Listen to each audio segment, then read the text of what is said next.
Mabitaw nga si Konsehal Alejandro Dong Erin.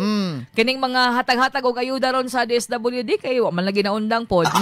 Buot niya nga sayron kung naabay mga politiko nga migamit ining mga naba. Kaya isa man tong mga na-appeal sa lista. Ay! O tingog mo. Ay! Oh. Ikaw. Kanto na-appeal sa kanang tupad.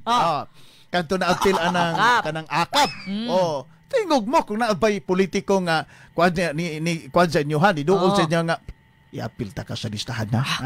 Basta. Unya ang payout ani dito ni sa kuan ha sa covered court sa barangay kuan ha.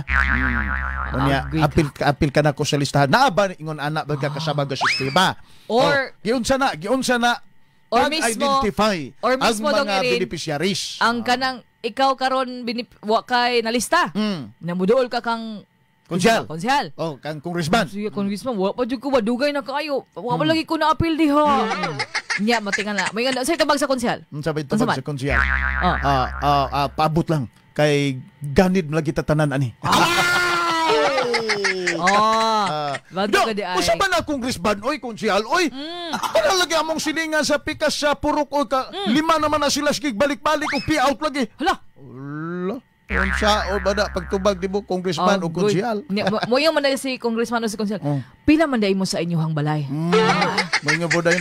Ay ambot. Oy kay ang DSWD may nag-approve ada sa final listing. Pero ayaw ka bala ka. Ay kabalaka. Ayaw kabalaka. Nanay sumpay. Kay sigurado na ko karon sunod nga payout apil na ka. Og tuod man. They lived happily ever after.